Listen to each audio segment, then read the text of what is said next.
this is our last panel. It's very important, and as I said at the beginning, we have four of the leaders of the industry of the region, and we're going to channel all of the aspects that we have talked about in our agenda. We saw the moderation of the construction sector. It's a very important sector, of course, the automotive sector, and at the beginning of the day, we had a set of ideas from the sector, and of course, as Eduardo mentioned, maybe we can see how we can improve our businesses and connect everything. So this is what we're going to try to do today. And we also talked about context. In the economic panel, we saw a short-term situation with no exceptions in Latin America and around the world. And what we're having as challenges in the short term is, well, certainty. And we know that there are challenges in the long term, but they're difficult to carry out, such as sustainability, climate change, and of course, being close to the client, efficiency, and these are all of the things that these gentlemen are doing. And by the way, Jefferson, today and during these days, we have COP27 in Egypt. Sustainability has been paramount, and we know that it's important around the world. So I would like to ask you, what do you think about the sustainability challenge in terms of the footprint in our industry and specifically for Brazil?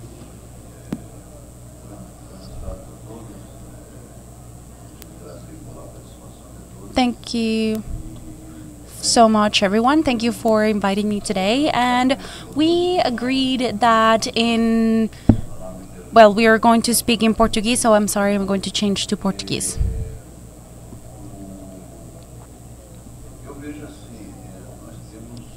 I see the following thing in the industry of steel and the cement industry.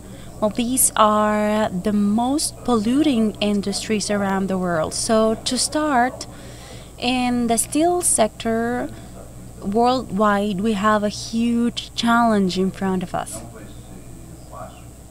It's not going to be easy, but I see that with that change, we will have a lot of opportunities. And usually around the world, and in Brazil, we see the reduction of the carbon emission as a huge challenge. And we need this around the world, and we need to produce smart steel.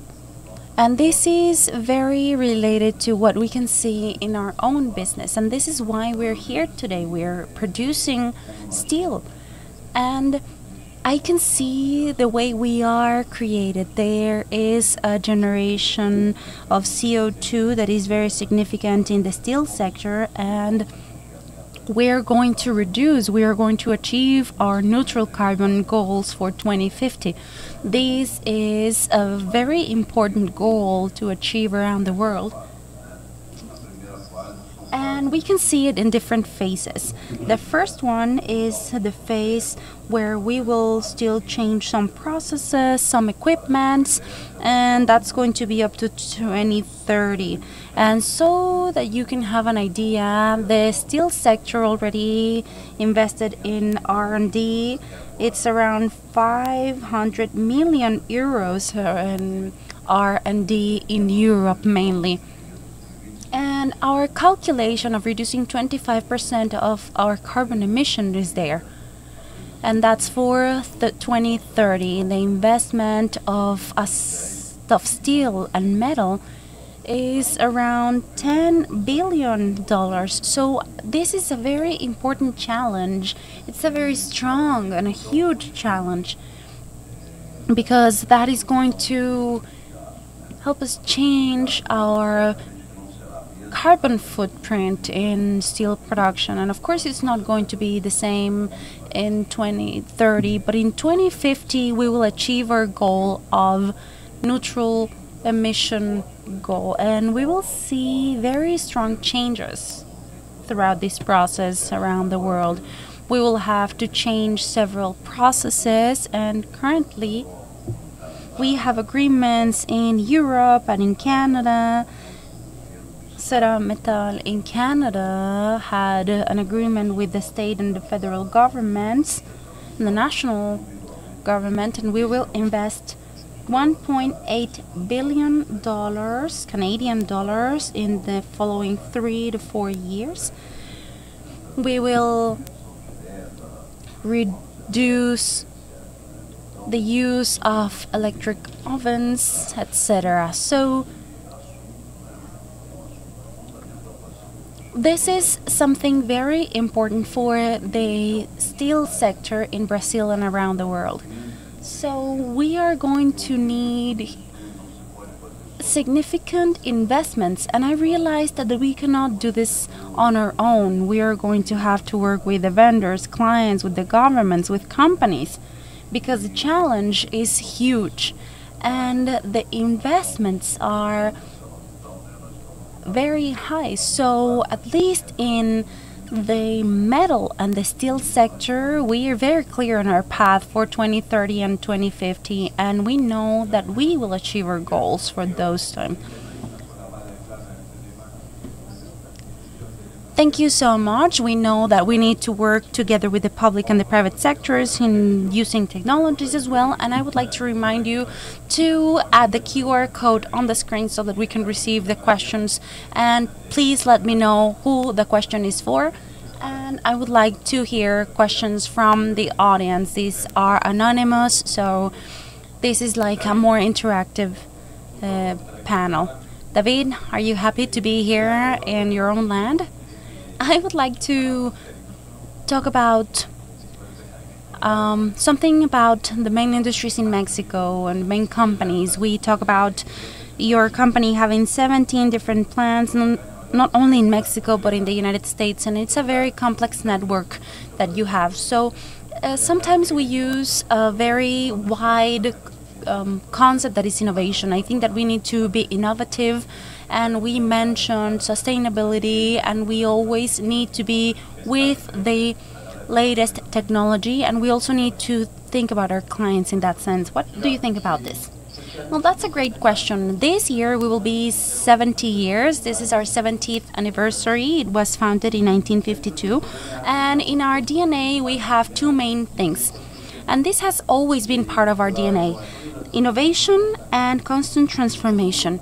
And the second element is vertical integration. So I mean vertical in both sides, backwards and forward in our processes. So there's a lot of innovation that we have done. There are many things that we have done, and I would like to mention 3 of them that we have in the top of our minds, and we have been working very strongly. The first one is the digitalization and smart information. The second one is related to the service and our logistics and the way we ship and the way we ship everything to our clients. And something very important is related to substitute products with the generation, production, and manufacturing of substitute products. So the first one is related to, I'm sorry, I lost my idea. Digitalization, right, and smart information. What we're seeing in our company is that the database and the information that we have needs to be enough. We have a lot of information, and what we have now is how to process this information in a smarter way, to know how to use it in our processes, in our daily activities. There are some examples where currently most of our decisions are based on experiences. The way we do business, we request information, then with that information we make a decision. So we want to reverse that formula, and we want to get the information, and with that information together with the experience we make decisions. And this is related to the speed we're going to make decisions, and of course with the empowering that we can give to the structure downwards, so that it can get to the appropriate times and moments. The second part of the innovation that we're doing is closely related to the service that we provide to our clients and our supply chain. We are working on several things there. The use of railways. We are working on the intelligence of the last mile strategy, etc. And finally,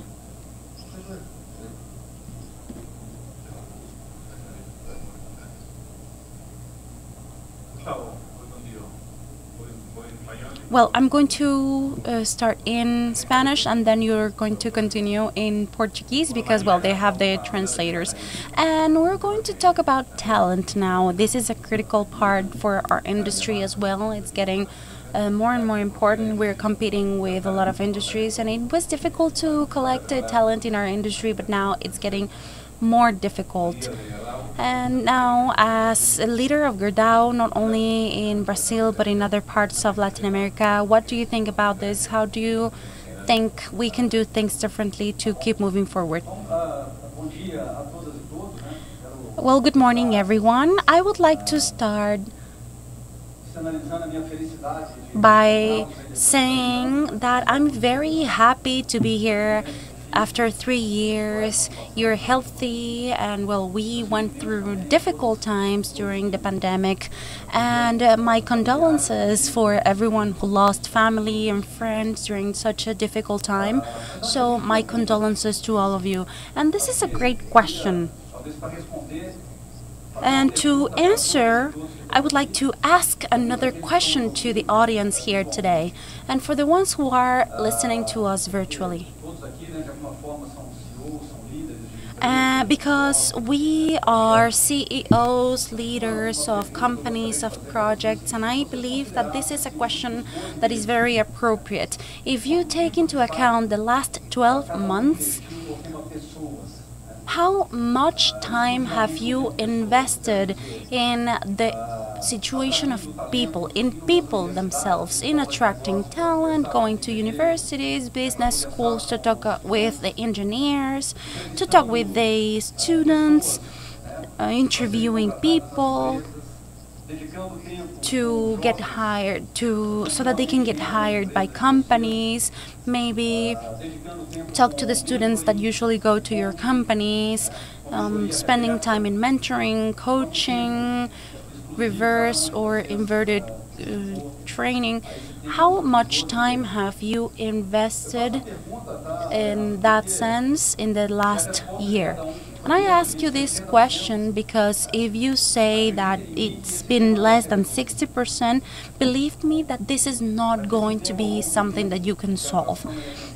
Because for the attraction and retention of talent, each one of us as leaders should dedicate at least 70% of our time in our daily agendas.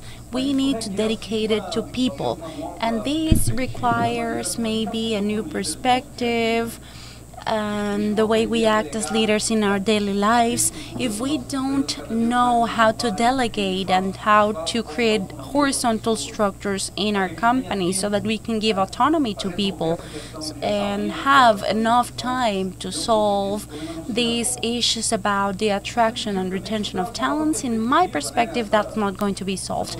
And this gives us a new perspective. The position is called CEO, and we are all CEOs of a company, in our own companies. If we continue to see a CEO as an executive chief or as an expert or as something like that, then nothing is going to be solved. In our perspective from directors or CEOs, we need to help people solve things, and for me, we need to take time, we need to focus on that. We are very lucky to work in the industry that is going to solve many things for the humanity in the future. Who wouldn't like to be part of the industry that is going to be part of the solution of most of the problems in the world? We're going to align the issues that we all have, and we need to focus on the most important challenge that we have, which is solving the most important problems of humanity.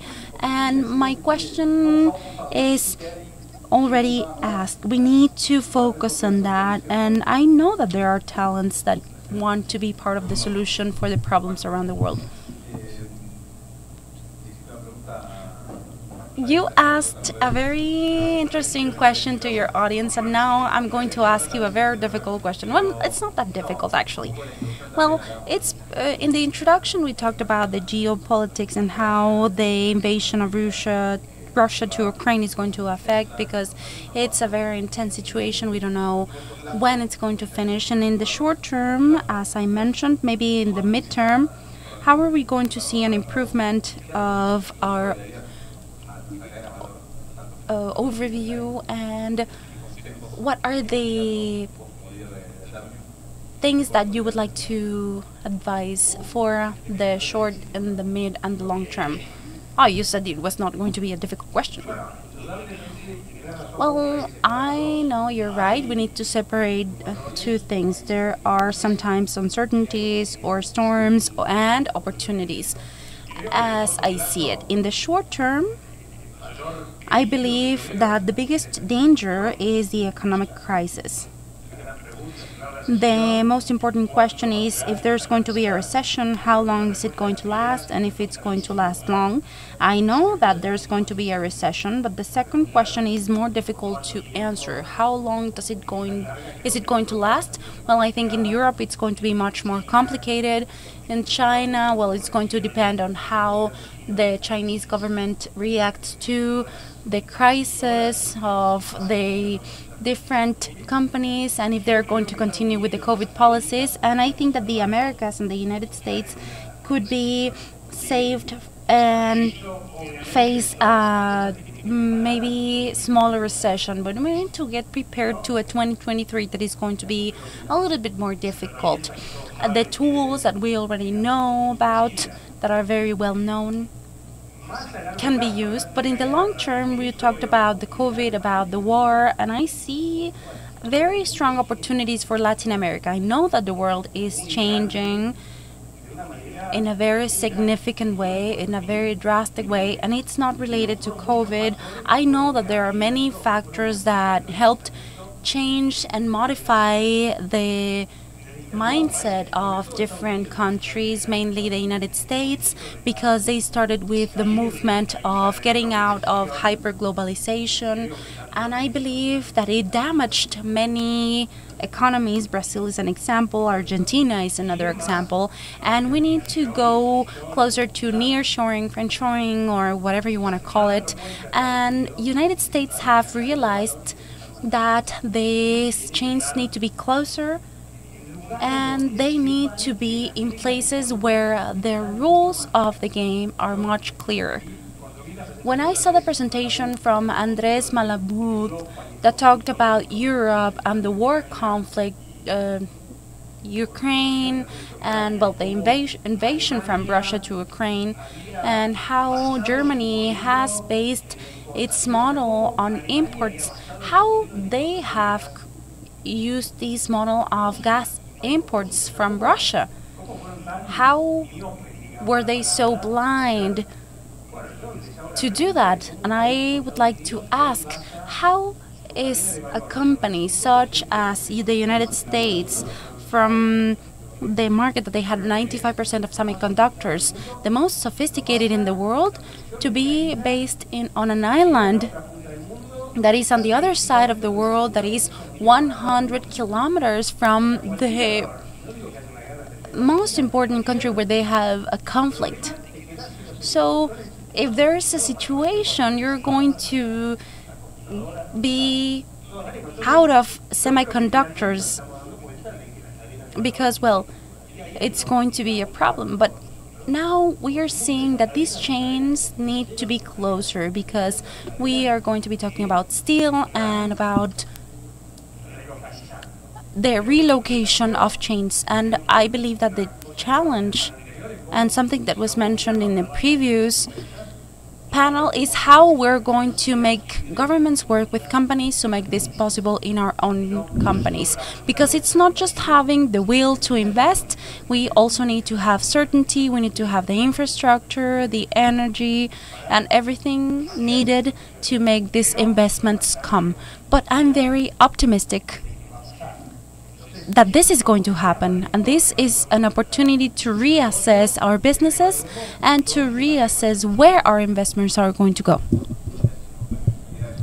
That's super clear. That was a question, and I wanted to ask you that.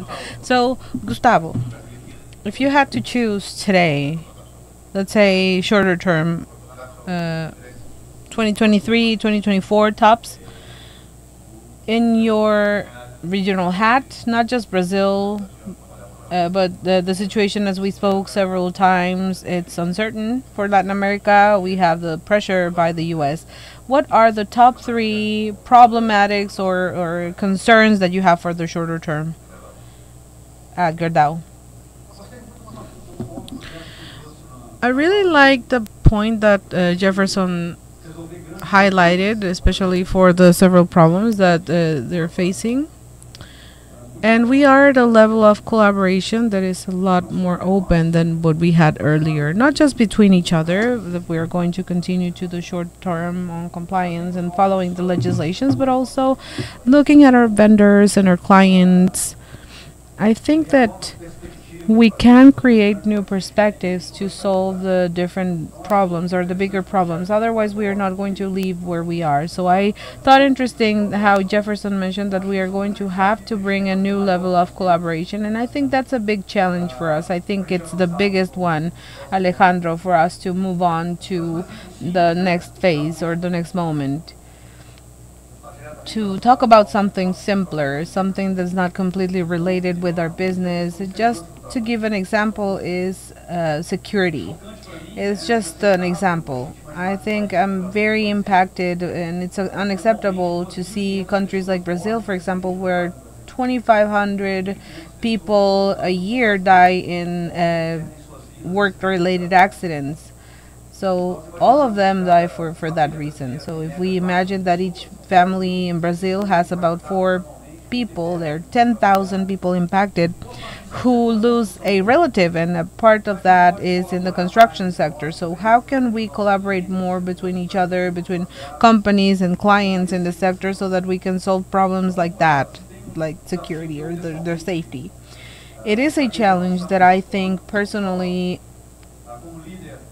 I would like to move on as a leader in the company, but also as a leader in general, to structure that in a way that we have never done, and to have that level of collaboration increase, because only with that new perspective we are going to be able to face the problems we still have in Latin America still. Thank you, Jefferson in Brazil. We were asking right now about how to move. And what do you think about the change, and what do you think could be the new challenges with this political panorama? And the question behind is, does it have a big impact, a change in seeing in Brazil with the Congress there? What do you think about this economic political change in the businesses? Well, Alejandro,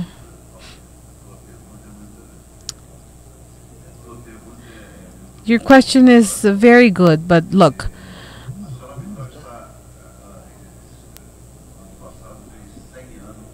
so this scene has been impacted with the 100 years in Brazil. We've been through all types of government, so what we are least worried about is the government today. Of course, if a government comes that has a good AIS growth and the economic growth, and if they reduce inequality in Brazil, because Brazil, as we heard today here, is not a country, it's not a poor country, it's an unequal country. So yeah, if there is a government that will do a different administration and that will make Brazil grow, that will be better. But this action is being accompanied. We participate with the steel industry in Brazil, these government policies and so on and so forth. But our approach, regardless of the government, is that we work very strongly so that we can continue with the whole management model that we have. We have a very strong model with our employees, with talent creation and talent recruitment, but we've had some difficulties to attract talent. And actually, even that's one of the benchmarks in the world that we live in. We are looking for, and we have talent, we develop talent at the company. As Gustavo was saying, it is a fundamental aspect. However, we truly see that the biggest challenge is to work hard and close to our clients, with our vendors, with our employees, and to work with a strategy in the future. It is a long-term strategy. We have a more profitable target, more sustainable target as well. And so we are truly looking at these in our companies. We need to be a more competitive company, also in terms of purchases and everything, and also in the downstream chain. And internally, we have a change program that is very strong within the company, and we believe that this is also going to leverage the performance of our company in Brazil, which is considered as a benchmark in Brazil. It's not just because in Brazil we don't just have those projects or longer term projects. We are truly going into several projects. So we're focused on having a different culture and having a big diversity, inclusion, and we are working hard in that sense. At Brazil, we did the first open innovation lab with the startups, and 50% of the startups in Brazil today have a very strong budget. So our approach is more into developing products and helping our clients, and to continue with that strategy that has yielded good results so far, regardless of the government. So I believe, or I expect this government to be better for Brazil to grow more. But regardless of that, we are going to move into our strategy. So it doesn't matter. No, it doesn't matter really. Even for next year, we're trying to have a GDP of 6.5 positive, but that is our strategic matter. So yeah, thank you. I would ask Mexico, but truly, we are in the U.S. and we're an economy that depends a lot on the U.S. How do you see the relationship, commercial relationship between both countries, and do you think it can improve more, and where? Well, there's a lot of opportunity in the U.S. with Mexican and U.S. commerce. Just as a figure that was mentioned by Carlos earlier, with this whole problem between the U.S. and China, it decreased their imports in only 5%. And that 5%, Mexico got very little of it. So the potential here in Mexico is insane to grow as nearshoring and friendshoring. And we see a big opportunity there. We are concerned, but we are more like occupied with it in terms of the exports being carried into the U.S. to grow and be protected. And one of the things that we are working on is how to convince, and we're doing that as an industry and as a company. Like, how do we convince and how do we show and prove and give visibility first to the Mexican government so that they can have that negotiation strength, and then for the government, the American government and industrials in America with the American manufacturing. And the idea is how to convince them that what we export to the U.S. from Mexico has a huge American value, and how to explain that we complement each other, and that the commerce that we have between countries does not create the loss of jobs, but it rather complements and creates competitivity in both countries. So we can beat other countries that were more compenetrated and that had an American content value of zero or very low. And we always set an example. So we bought a company in the US at the beginning of 2010 or 2012. And it was a company that was clearly falling for competitivity. It was a nail manufacturing company.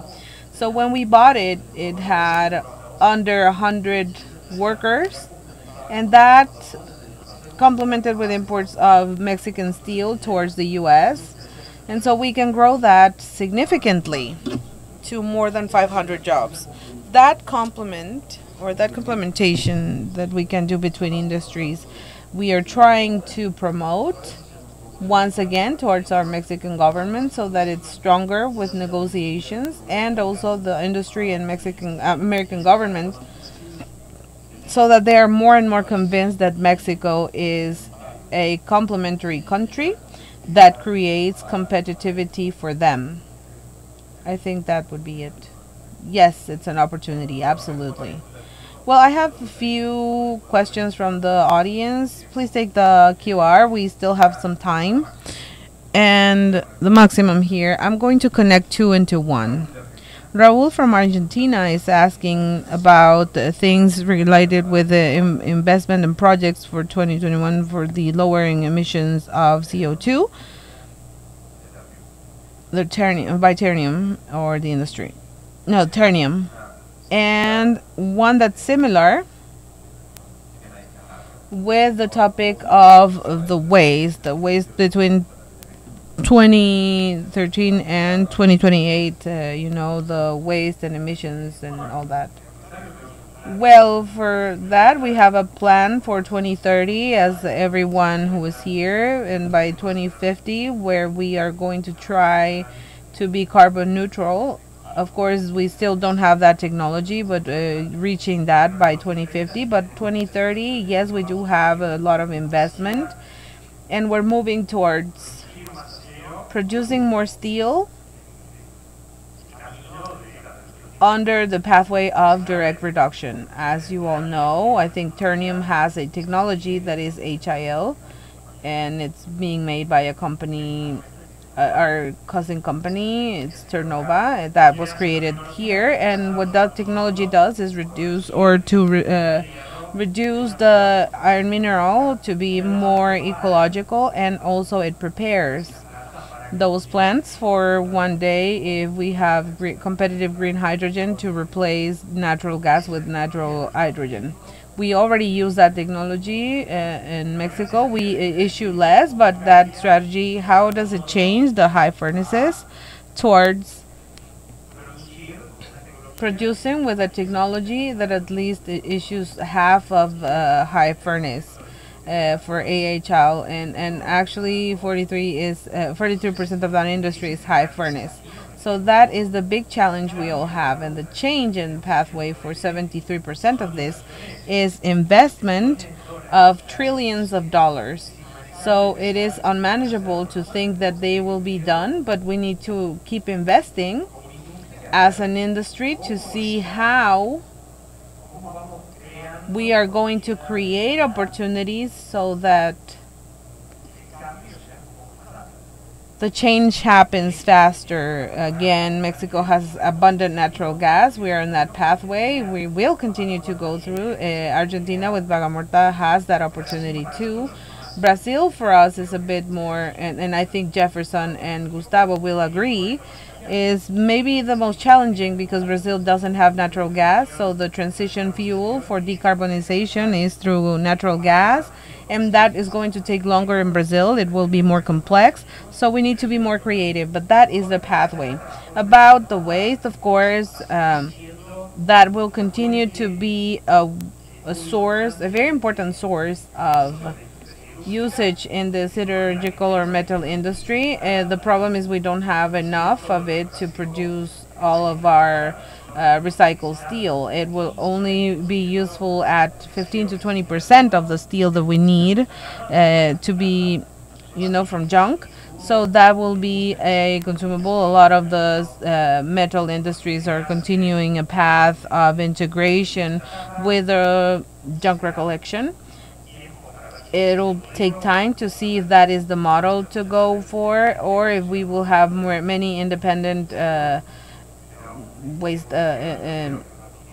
managers, and I think that will continue, and we will try to lower recollection more and more so that we can profit from all of the junk that is being produced. If you let me continue with this, I'm really worried with the greenwashing and social washing. So I see with good eyes the present, the moment of legislation, the regulation eyes, especially American and Latin America.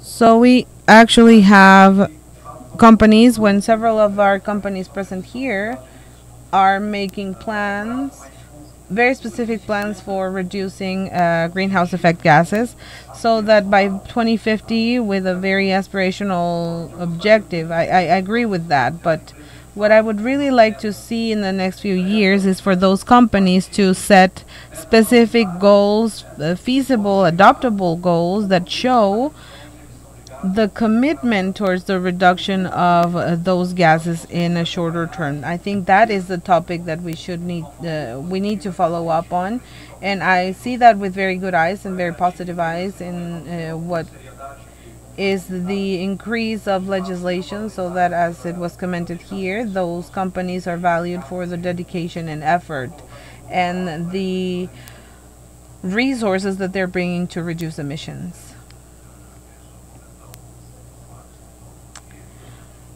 I just wanted to comment on Maxima's statement about Brazil not having gas. Well, Brazil doesn't have as much as Argentina and Mexico and so on, but we do have gas. However, maybe with the offshore, not so much. But what I see and what I would like to indicate here is that in Brazil has an opportunity to do, or to be one of the biggest countries, or green countries, and to take advantage of that sense and where we are going. As you know, however, we have abundant sun, we have abundant wind.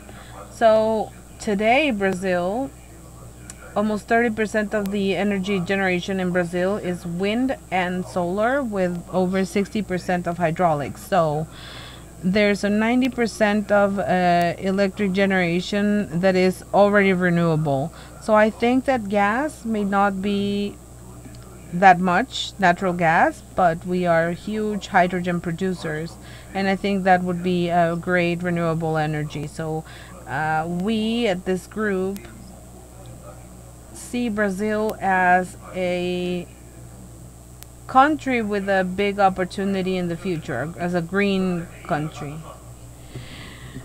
Of course, Jefferson, I was talking about the high furnaces on Brazil. I mean, the 90% of the energy in Brazil is renewable. That's a fact, and Brazil is one of the greenest countries in the world, right? I mean, in terms of emissions per capita, I think it's 3 kilos per capita, when the US has 17 and China 10. So as a perspective, Brazil is a very green country already. When we go specifically to decarbonization of these metal industry in Brazil, that is where I say, well, we need to work a lot, because although Brazil has a lot of gas, which is probably the way that they're doing in Canada and Europe, and the way that we're using in Argentina and Mexico to decarbonize through natural gas first, gas is going to take longer in Brazil to come to a reasonable price, a competitive price. So it is likely that we are going to skip a stage and go straight to green hydrogen. However, that takes longer, so that green hydrogen is more competitive. But of course, we do have, or at least at Ternium, we see with very good eyes into Brazil, because it is a much greener country than many others in the rest when you measure it just by per capita emissions, because it's the more concrete indicator to measure how green or not is a country. He said Argentina has more natural gas, but you need to extract it. So, what can you tell us about that? Of course, Argentina is part of Ternium, and you know what happens there. Yeah, I think in that sense we have a consensus in Argentina. The government is very strong in the sense that we lost an opportunity because we should have done it sooner, way sooner. Argentina has one of the largest reserves of natural gas in the world, and there are no gas ducts to take it out. So we are investing on it, and we are on the first stage of the gas duct of Estroquisnes, and we're accelerating in second stage so that we can reach more consumption centers, and there's a third stage that we are thinking of the future to export gas in a competitive way to the southern part of Brazil. I don't think it ever will get to Sao Paulo or Rio, but we do have an alignment of everyone in the government, in the private companies and public companies to say, well, this is an opportunity to have a business, not just for Argentina to stop importing natural gas, but with that very competitive natural gas to create new industries or help or to export natural liquefied gas or to help the existing industries in their carbonization process. I think it will make more progress sooner rather than later, but we are being optimistic about it. Gustavo, over here, we continue with with a question outside the production. So, how many employees are there in Gerdau? About 30,000. And how do you lead one of these companies? A company with 30,000 employees in different countries with different cultures. That's what I talked about. You need to first centralize the company, then give autonomy to the people, and that offers some free time in your agenda to avoid big problems. As I mentioned in the beginning, it is hard for me to understand how talent is a serious problem at companies and leaders not to dedicate time for that. For me, that equation doesn't work. A basic concept, a basic management concept that we should all have is to dedicate our biggest part of our time to one of the biggest problems. And if talent is a problem, that's why I asked if you're dedicating time to these types of problems and not so much on the most important, that is a serious problem. My idea of management is the total centralization and people's autonomy, a clarity in the contract that makes or that is made with each leader. So I would know what to expect from each one and what they should deliver. A constant search for performance, and so we are always going to be working with a high bar. We're raising the bar all the time. And that's how we can make things progress. I no longer believe in the traditional management philosophy at companies with the pyramid model. I think there are management models that no longer solve any problems, and they end up creating more problems for people. So I think that the answer is in that sense. Since we place our people in the center of our decisions being made at the company, it's all about the people, as the Americans say. We see that we need to set people in the center of our decisions. So this question is for David. That's more specific situation. Well, I'm at a disadvantage. I don't understand Portuguese, and I don't know if I'm going to repeat what Gustavo just said. I think there are important things to be able to manage a company. Over here, we are about over 11,000 collaborators, and we see approaches, the development, talent, and we can talk about that a lot. And then how we structure an organization where we can set our objectives and the ones that we are seeing at a council level, for them to be lowered until the operational level, and how we align that and ensure that each one of the members or our collaborators understands their job and their responsibility and understands the impact they have in the full alignment of the company. And so that is what we've been working on, and I think that helps a lot, besides talent development, as it was mentioned in the beginning. And there's another one. It was one and then we changed, right? No, I'm trying, but this is more local one. What do you think about the entrance of other competitors to the steel industry in Mexico? Oh, welcome. I mean, I'm also almost like a in the steel industry. So in Mexico, we have a very huge potential for growth and to substitute imports. In Mexico, we are steel importers. We produce less than we consume, and there is a huge potential there. I think that the part we need to be more strategic about as an industry is that we should not continue to make those products or growing in those products that are already overloaded, and for those investments to be destined in products where we are importing now. So just to give you a very quick figure, in Mexico we import 11.7 million tons of steel, and we export about a little over 5 million tons, and there are about 7 and 8 million tons in already manufactured products, the ones that have steel content and are coming into Mexico. So we have this huge opportunity. And if the competitors and new steel workers come into the market with investments to substitute those imports or to substitute those manufacturers, well, they're welcome. I think that would be great.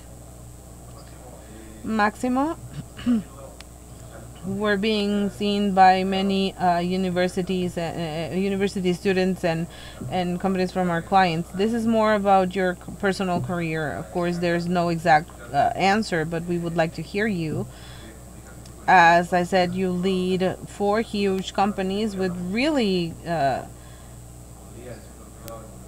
big challenges, and we said as not as Cayetana says with the politics, but I'm not into that a lot, but getting involved with community, the people we impact through the nature of our sector, but also as leaders of companies, as Ternium, for example, leader. Tell us one takeaway that you would like to share with everyone online and here that comes to your mind and stuck with you in your professional career. Well, a takeaway. There are so many.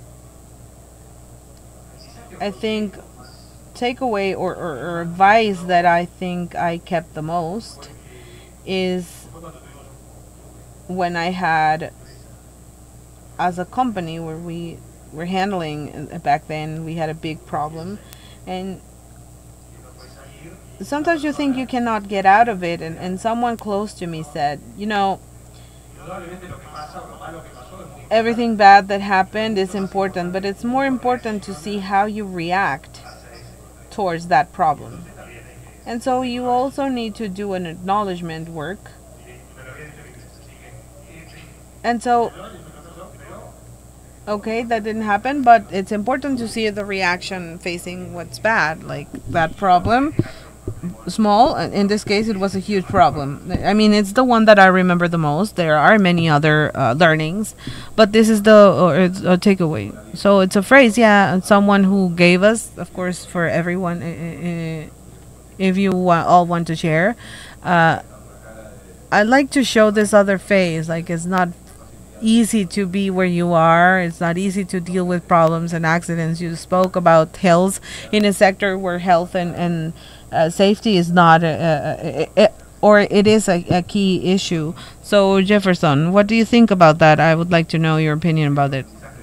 So any takeaway or challenge from your career, especially to share with the generations that feel sometimes far away from our experience? What can you share? Well, as an advice for what I lived through my professional life, I see that you need to always be on top of things or what's going on with things. So you need to be purchase, you need to be with people and with their clients. So you need to be where things are happening. It seems to be simple, but oftentimes, as Gustavo was saying, oftentimes you lose that focus because many things are happening and there's a growth. But I always think you need to be wherever important things are happening. And another thing is developing people. Nobody goes up, or reaches as many places or as many people here got here, not developing people. And develop the right people and place the right people in the right place. So where's the most important area, you should place the right person over there, because we spoke a lot about the different strategic services, but what is the strategy to define how we're going to play the game, where we're going to move or towards where? But you need to have the right person in the right place.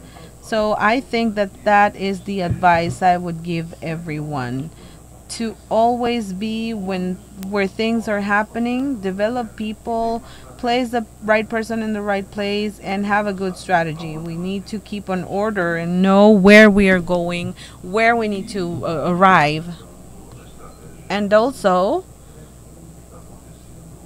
to set that strategy as it's happening, through the business environment, and that is my vision about it. Yes. So we have two final minutes for each one of you. We have some questions, but we know that there are many questions about what Maximo said, and everyone mentioned it as well. I think that we talked about carbon, and this is something that has been asked a lot, and you have 2 minutes for a final message, each one of you. Gustavo, we start with you. Two things. In our first question about what was mentioned in where we could improve, I think the key to success is we need to sleep every night and wake up the next morning thinking about our clients' situation. We need to understand businesses, create issues, problems, so that we can be successful in our companies. I think that we should try to find different alternatives to different solutions so that we can make the lives of our clients easier and we can solve the long-term problems that our clients have. And secondly, I would like to mention that while you were talking about this, I recruited 30 women in an environment that is surrounded by men. So if we want to move forward, we need to have the right people in the right place. And as a sector, we should involve women in our sector. We need to get modernized in our sector. We have 57% of black people and brunette people. When we talk about clients, we need to understand our population, and we're not representing the demography of our places. So first of all, I would like to thank women for taking the places that they deserve, and if we want to evolve as an industry, we need to have diversity and inclusion. And finally, I would like to thank everyone for being here today. David? Well, I believe that as a company, as Cayetana mentioned during our first talk today, is that we should be committed to continue with our investment, and we should even increase our investment to see how we can develop the communities that are closer to our plants. And it's not only about the development and having them happy or with better streets or with a church or with a plaza, no, but with more complete and comprehensive constructions. We need to help them and their children develop their talents, have education, and I know that we are all doing it here, and I know that in the future we should continue doing it. We should be committed with increasing those commitments. Well, as a final message, I would like to give you my own vision. We have spent the last 3 years, these have been exceptional years for the metal and the steel industry, not only in Latin America but around the world. But we know that our business is cyclic, and our vision is that in the following 2 years we're going to find issues. So my message would be, well, we're used to having that good cycles, bad cycles, and now what we should do as a group is to spend the next 2 difficult years focusing on the short term, but also we should never forget about the future. This is how we work in our company during a difficult cycle. We work together. Sometimes we do very well, but we need to focus on the short-term prices, etc. We should never lose sight of the future of the company, which is developing new products, new services, solutions for clients, working strongly with people, developing leaders, etc. Vendors, innovating more and more. And I think that maybe we can have 2 difficult years, but then we will have to focus on the short and the long term of the companies. Maximo? Well, first of all, I agree with what was mentioned at 100%, so I'm going to mention this again. Additionally, we are all in the steel industry, and a message for this and what we saw in the presentations and what we'll probably see tomorrow is the challenges of the industry and the world in general with decarbonization, with, again, the in this sector, this is this 8% of what we have. So we are going to see a change in the industry, and my message is contrary to what you said. I'm very optimistic about the industry. In this upcoming world, we are part of the solution. We need to show how the steel industry has evolved to a more modern